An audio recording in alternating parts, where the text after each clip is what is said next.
यह एक ऐसी कहानी है जहां एक बेटे का सपना है दुनिया का सबसे ताकतवर इंसान बनने का और अपने पिता यूजिरो हानमा, जिसे the strongest creature on earth कहा जाता है, उसे हराने का। ये है खून पसीने से भरी ट्रेनिंग, मौत जैसी लड़ाइयां और इंसानी सीमाओं को तोड़ देने वाली फाइट्स। तो चलिए बिना देर किए शुरू करते हैं। कहानी की शुरुआत में हम बहुत सारी गाड़ियां और डिफेंस फोर्स के सैनिकों को देखते हैं जो बहुत बुरी हालत में पड़े हुए थे। फिर सीन शिफ्ट होता है एक ऑफिसर पर, जहां न्यूज रिपोर्टर वाले उसी हादसे के बारे में सवाल पूछ रहे होते हैं जहां से बचकर सिर्फ ये ऑफिसर ही आ पाया था। तभी एक रिपोर्टर पूछती है कि आप लोगों को एक अफ्रीकन हाथी को पकड़ने के लिए आर्मी का सहारा क्यों लेना पड़ा। तभी ये सोल्जर बताता है वो कोई मामूली हाथी नहीं था, वो एक अफ्रीकन राक्षस था। उसने 977 जानवरों और 41 इंसानों को मार डाला। हमने आर्मी को बुलाकर कोई गलती नहीं की, बल्कि हमारी सबसे बड़ी गलती यही थी कि हमने मदद के लिए बहुत कम आर्मी को बुलाया। उसे मारने के लिए तो एयरफोर्स बुलानी चाहिए थी। और वह ये भी बताता है हमने उस अफ्रीकन राक्षस को नहीं मारा। यह सुनकर सभी चौंक जाते हैं, आखिर उसे मारा तो किसने मारा। तब वह बताता है जंगल में अचानक एक आदमी आया। वह राक्षस पूरी सेना को खत्म करके जाने ही वाला था कि तभी काले कपड़े पहने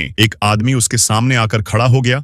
बिना किसी हथियार के उसने उस राक्षस को मार डाला। यह सुनकर सभी न्यूज रिपोर्टरों के होश उड़ जाते हैं। फिर भी एक रिपोर्टर पूछती है, क्या आपको लगता है कि पूरी दुनिया आपकी बातों पर यकीन करेगी। तब वह आदमी बिना कुछ कहे वहां से उठकर चला जाता है, क्योंकि उसे खुद ही यकीन नहीं हो रहा था, जबकि उसने अपनी आंखों से सब देखा था। फिर हमें रात का सीन दिखाई देता है जहां एक लड़का बहुत देर से एक ही पोजीशन में खड़ा था। इसके बाद हमें एक बच्चा दिखाई देता है जिसे 2-3 बच्चे मिलकर हमेशा बुली किया करते थे। आज उसे हाई स्कूल के सबसे ताकतवर लड़के के साथ लड़ने के लिए कहा गया था। यह बच्चा हिम्मत जुटाकर अंदर चला जाता है जहां 2-3 गुंडे जैसे लड़के खड़े थे। वे लड़के उस बच्चे से पूछते हैं, तुझे कुछ चाहिए क्या। तभी वह बच्चा अपनी जेब से चाकू निकालता है। यह देखकर वे लड़के उस पर हंसने लगते हैं। फिर वह बच्चा डरते हुए कहता है, यहाँ के सबसे ताकतवर लड़के को बुलाओ। इसके बाद हमें नदी के पास वही बच्चा और उसे बुली करने वाले 2-3 बच्चे दिखाई देते हैं, क्योंकि उन्होंने कहा था कि हम इस लड़के को, यानी सबसे ताकतवर लड़के को, नदी के पास भेज देंगे। फिर हम देखते हैं कि वहां वह लड़का आ चुका था। यह देखकर वो शैतान बच्चे वहां से भाग जाते हैं।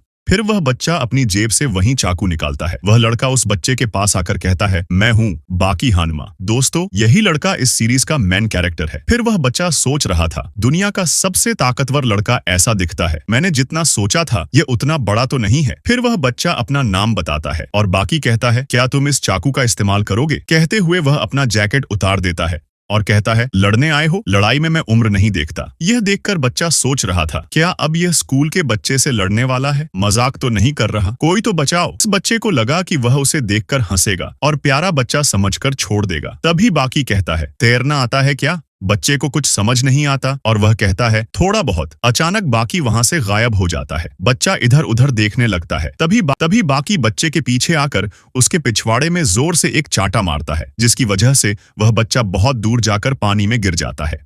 जब बच्चा नदी में खड़ा होता है तो बाकी कहता है, आज पता चला कि नदी गहरी नहीं है। फिर बच्चा नदी से बाहर आता है। बाकी उससे हाथ मिलाकर कहता है, आज से हम दोस्त हैं। बाकी इस बच्चे को प्रैक्टिस कराने के लिए अपने साथ ले जाता है और यह कहते हुए हवा में पंच मारने लगता है, मैं सबसे बेस्ट बॉक्सर के साथ प्रैक्टिस करता हूँ। मेरे साथ लड़ने वाले खुद किसी डायनासोर से कम नहीं। तब हमें पता चलता है कि बाकी जो हवा में पंच मार रहा था उसे शैडो बॉक्सिंग कहते हैं। शैडो बॉक्सिंग बॉक्सिंग की एक बेसिक ट्रेनिंग होती है।